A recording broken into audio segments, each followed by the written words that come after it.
Should be good. All right, hey, shalom, shalom. First and foremost, before we get started, giving all praise and glory to Yahweh, Bahashem, Yahushai, Bahashem, Chakadash. Double honors once again, as always, and to the apostles and the elders of Great Millstone who rule well and taught us this truth. Peace, much love, and salutations always to the full elect. And coming at you with a quick lesson, real quick. Lord willing is edifying to the elect. As you see by the title, yes, prisoners constantly think about freedom. And I was talking to the brothers the other day, and he mentioned something that the Apostle Ariama brought out in one of his recent videos.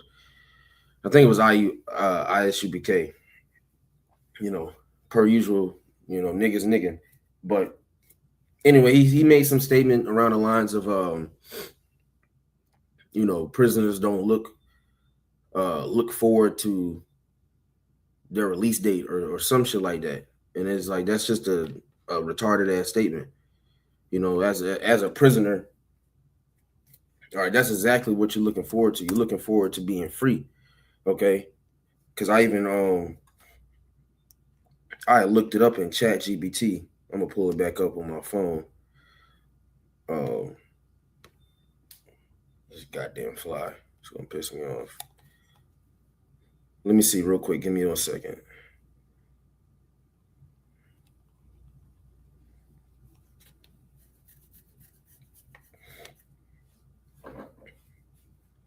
They can no.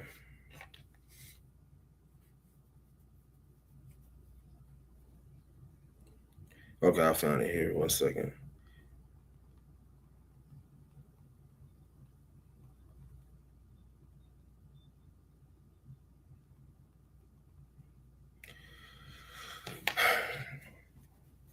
All right, so I asked the chat, I said, if someone gets sentenced to prison, one of the biggest things on their mind is usually fear of the unknown. That fear often breaks down into several thoughts at once. It says, how long will this feel? Even if they know the length of the sentence, many people immediately think about the years, months, or milestones they'll miss, which they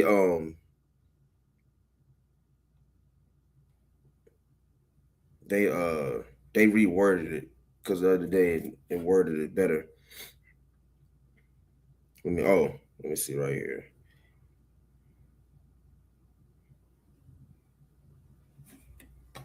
All right, let me do this again. Salaki, give me 1 second.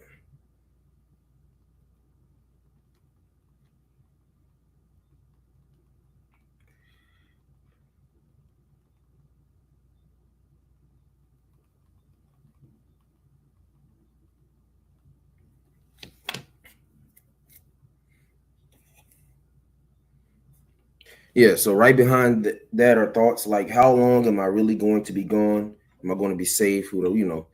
But how is it going to affect my future when I get out? But ultimately, it was saying, all right, that's one of the top things that a prisoner would be thinking about. And just like us now, because we are prisoners here in this current captivity. All right, which ultimately we're prisoners of Yahushua, we're prisoners of hope. All right, but in this captivity, this current captivity, man, we're yearning for the day to get the fuck out of here. All right, let me get this. Do I have both of these pulled up? Okay, yeah. All right, so Isaiah 61:1, it says, the spirit of the sovereign Lord is upon me, for the Lord has anointed me to bring good news to the poor. All right, there's this gospel, okay? And that's what right here, good news for the oppressed. And that's why we do these videos, to exhort and push brothers, and you few sisters to keep pushing, keep fighting, because pretty soon we will be freed from this sentence. All right. And contrary to what that dumbass nigga says, all right, or whatever the hell they said, that's the true mindset that a prisoner is going to have. They're going to be wondering when they're getting out. All right. They may question as to why they're there, It's a lot of self-evaluation, which this is what we're doing here now. You know, because through this captivity, we don't have a choice but to examine ourselves, all right, and look and see why the Lord even did this to us in the first place. Micah 7:9, I will bear the indignation of the Lord because I have sinned against him.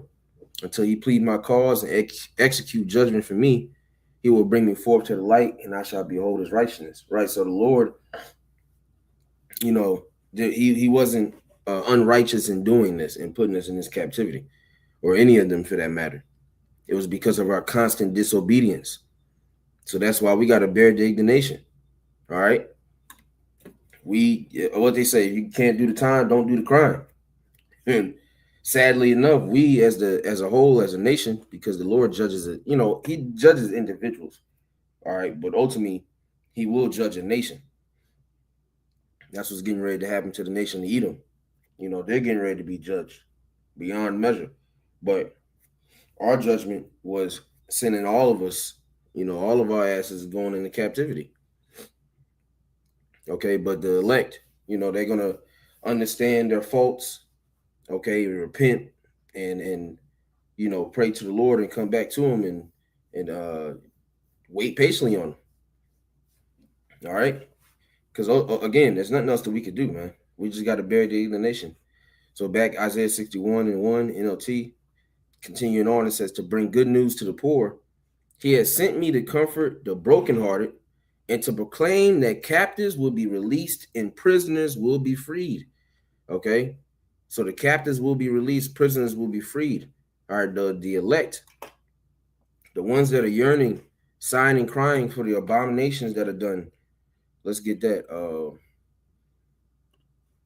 What is actually? Let's do this.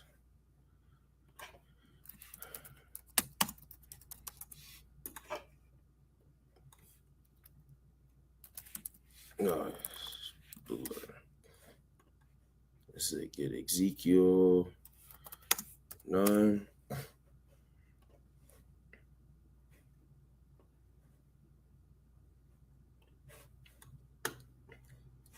All right, so Psalms 34, real quick, and 18 or 17. I'll start at 17. It says, the righteous cry, and the Lord, Yahweh, heareth and delivereth them out of all their troubles. The Lord is nigh unto them that are of a broken heart, and saveth such as be of a contrite spirit. All right, the NLT, the Lord is close to the brokenhearted. He rescues those whose spirits are crushed. All right. And again, why are our spirits crushed? Because we understand now that we fucked up big time. Okay, we put a taint, if you will, a stain on the name of Israel. Okay, we were a holy people. We were gods on the earth. We were kings. We were priests. All right, and then we turned to this degenerate plant. This foul beast. You know what I'm saying? Following after the heathen. And so now we're signing crime because we understand. It's like, man, damn. We understand that this is actually a prison sentence. This isn't how life is supposed to be. No, we're supposed to flourish, but instead we're subject to payment. Okay, we're subject to vanity. Okay, everything is just is bullshit. Ezekiel 9:4 says, and the Lord said unto him, go through the midst of the city, through the midst of Jerusalem, and set a mark upon the foreheads of the men that sigh and that cry for all the abominations that be done in the midst thereof. Okay, so and this is a spiritual mark. All right, it's not physical, but this is what the Lord is pretty much doing right now. Okay, which you go into that word for mark is tawaz, exempt from judgment. Okay, and those are the men, women, and children that are going to be protected. Okay, from the up and coming judgment, because again, they're sighing and crying. They're crying out to the Lord to, come back and deliver them. But the rest of our people, they're not. They love it here. All right. Psalms 79 and 11 says, listen to the moaning of the prisoners. Demonstrate your great power by saving those condemned to die. Okay. And why would a prisoner be moaning if he's not looking forward to getting out, if he has nothing to complain about? That's why, these other camps, the scriptures say you got to try the spirit by the spirit. These niggas literally don't know what the hell they're talking about when it's all said and done. They just be saying shit just to say it. And you guys that continue to follow them, you're fucking y'all some fools. Inside joke. Oh man, that nigga's retarded. For the brothers that know, man. Hey, it is what it is, Hey, we here. They need the kingdom too, Luke 4:18, it's in red. It says the spirit of the Lord is upon me because let me see. Did I want the NLT for this? No. The spirit of the Lord is upon me because he have anointed me to preach the gospel to the poor. He have sent me to heal the brokenhearted, to preach deliverance to the captives. All right. He has sent me to proclaim that captives will be released. Why again, if that's not something they're looking forward to, why would they be, why would they be crying out? Why would they be brokenhearted? Which those niggas are just, as the scripture says, is Israel a servant or is he a homeborn slave? Why is he spoiled? These niggas, they want to be slaves. They want to continue in this place because they don't see anything wrong with it. All right? They that are whole need not a physician.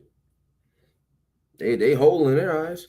They got it all figured out without Yahushua. So we'll see how long that lasts. It says, in recovering of sight to the blind, to set at liberty them that are bruised. All right, but just getting it for that point. And then I'm going to get this and close out. Zechariah 9:12. Turn you to the stronghold, ye prisoners of hope. Even today do I declare that I will render double unto thee. Right. But again, we're prisoners of hope. All right. So we're prisoners of hope. We're prisoners of Yahushua. That's why we're subject to, doing the work. Woe unto me if I preach not the gospel. All right. Whoever resisted his will. Okay. But then ultimately we understand that we are actually in captivity and we need help and we need to get the fuck out of here. So I just wanted to touch on that real quick. Nothing too crazy. Lord willing, is edifying to the elect, giving all praise and glory to Yahweh, Bahashim, Yahushai, Bahashim, Chakodash. Double honors once again, as always, to the apostles and the elders of Great Millstone who well and taught of this truth. Peace, much love, and citation to the elect. To the next one, shalom.